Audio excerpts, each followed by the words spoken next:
ఇక మా ఈటెల రాజేందర్ గారు అన్న పాపం హుజురాబాద్లో గజ్వేల్లో ఓడిపోతే అన్న ఇక్కడ టికెట్ తీసుకొని వచ్చిండు.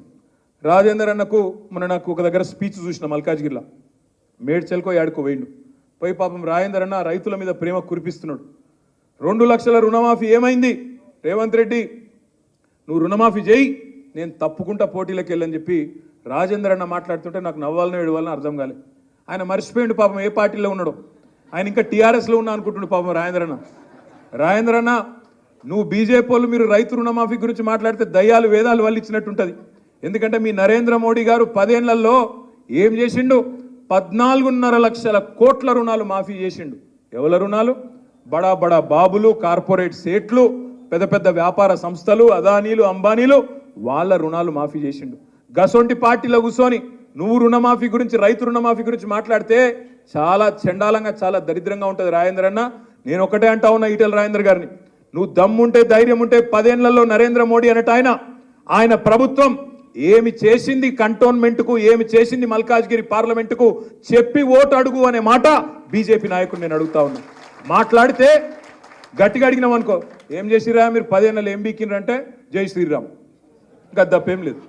రామనామ జపున పరాయమాలను అప్పున, రామనామ జపున 11,560 కోట్ల ఎలక్ట్రల్ బాండ్స్ అప్పున, 11,560 కోట్ల రూపాయలు ఇవాళ బీజేపీ అకౌంట్లో ఉన్నమాట వాస్తవం కాదా? ఎలక్ట్రల్ బాండ్స్ రూపంలో మీరు ఇవాళ ఏదైతే స్కామ్ అంటుండ్రో, లిక్కర్ స్కామ్, అందులో ఒక ఆయన దగ్గర 60 కోట్లు తీసుకొని ఆయన బయటికి పంపింది వాస్తవం కాదా? ఇవన్నీ వాస్తవాలు కాదా రాజేందర్ అన్న?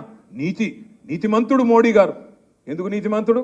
609వ స్థానంలో ఉన్న అదానిని తీసుకొచ్చి 2వ స్థానంలో కూర్చోబెట్టినందుకు నీతిమంతుడు. ఎక్కడికి వెళ్ళి నీతి? అందుకే నేను అంటా ఉన్నా మిత్రులారా, ఆగం కాకండి. గోసముఖం పెట్టంగానే ఇప్పుడు అన్నాడు మా అన్న, గోసముఖం పెట్టంగానే ఆగమయ్యారు. రాజేంద్ర అన్న మంచి డైలాగులు కొడతాడు. హుజురాబాద్లో కూడా సాదుకుంటారా చంపుకుంటారా అని మాట్లాడిండు. అనగానే పాపం అయ్యో పాపం మా ఓడు కదా అని ఆయనతో ఓటేసిండు. ఏమైంది ఓటేసిన పాపానికి? మళ్ళీ హుజురాబాద్ మరి కూడా చూడలే, ముఖం కూడా మళ్ళీ చూపెట్టలే. అందుకే నేను అంటా ఉన్నా, ఇలా రాగిడి లక్ష్మారెడ్డి గారు ఏదో పర్సనాలిటీ పరంగా చూస్తే ఒక ఆమెనేమో జెడ్పీ చైర్మన్, ఒక ఆయననేమో ఆమె భర్తనేమో మాజీ మంత్రి, ఇడిదిక్కేమో ఒక మాజీ మంత్రి, వీళ్ళు పెద్ద కనబడుతుండొచ్చు. లక్ష్మారెడ్డి అన్న అయ్యో ఈయన ఇదివరకు మాకు తెలియదు కదా కొన్ని నియోజకవర్గాల్లో అనే పరిస్థితి ఉండొచ్చు. కానీ నేను మిమ్మల్ని కోరేది ఒకటే, సీనియారిటీ కంటే సిన్సియారిటీ ముఖ్యం. అది తప్పకుండా రాగిడి లక్ష్మారెడ్డి గారిలో ఉంది. వాళ్ళిద్దరూ ఇవాళ అక్కడ పోటీ చేస్తున్న ఇద్దరు కూడా కేసీఆర్ గారి దగ్గర పదవులు పొంది కేసీఆర్ గారికి వెన్నుపోటు పొడిచి అక్కడ నిలబడ్డ నాయకులు అవతల దిక్కున్నారు.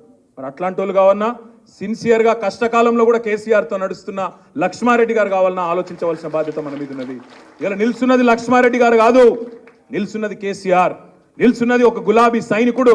మనందరం కూడా నిలబడ్డం అనుకుని కొట్టాడాలి తప్ప ఒక్క లక్ష్మారెడ్డి అన్న నిల్చున్నాడు మాకేంది అన్నట్టుగా పట్టిలేనితనంతో వ్యవహారం చేస్తే కాదు. దయచేసి నేను మిమ్మల్ని ప్రార్థించేది, విషం తప్ప ఏమీ నింపే తెలివిలేని బీజేపీ. మీరు ఆలోచన చేయండి.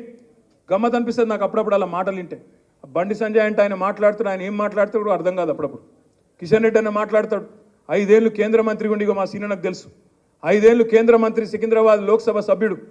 ఏం చేసినవా కిషన్ రెడ్డి గారు అంటే, కరోనాలో కుర్కురే ప్యాకెట్లు వంచిండు, సీతాఫల్ మండి రైల్వే స్టేషన్లో లిఫ్టులు ఓపెన్ చేసిండు, నిన్నగాక మొన్న గుడిమల్కాపూర్లో సింటెక్స్ ట్యాంకులు ఓపెన్ చేస్తుండు కిషన్ రెడ్డి. ఆఖరికి మా పద్మరావు గారు చెప్తుండే నిన్న, మహేంద్ర హిల్స్లో ఆడ ఎంఆర్ఓ ఆఫీస్ ఉంటే రేకుల షెడ్ మాత్రం వేయించిండట ఒకటి కిషన్ రెడ్డి గారు. ఒక గిది కేంద్ర మంత్రి కిషన్ రెడ్డి చేసిన పని. హైదరాబాద్లో వరదలు వస్తే రూపాయి సాయం వచ్చిందా? మా నాగోల్లో అయ్యప్ప నగర్కి తీసుకుపోయిండు సుధీర్ రెడ్డి అన్న, ₹1 సాయం చేసిందా కేంద్ర ప్రభుత్వం? ఎందుకు వేయాలని బీజేపీకి ఓటు? ఒక్కొక్క జిల్లాకు కేసీఆర్ గారు మెడికల్ కాలేజ్ పెడితే 33 జిల్లాల్లో ఒక్క మెడికల్ కాలేజ్ నువ్వు ఇయ్యనందుకు ఇయ్యన్నా ఓటు ఎందుకు వేయాలి నీకు? ఏ కారణం చేత వేయాలి ఓటు బీజేపీకి? ఒక్క పని చేసినావా నువ్వు తెలంగాణకు? 5 మండలాలు గుంజుకపోయినందుక ఖమ్మంలో ఎందుకు వేయాలి ఓటు?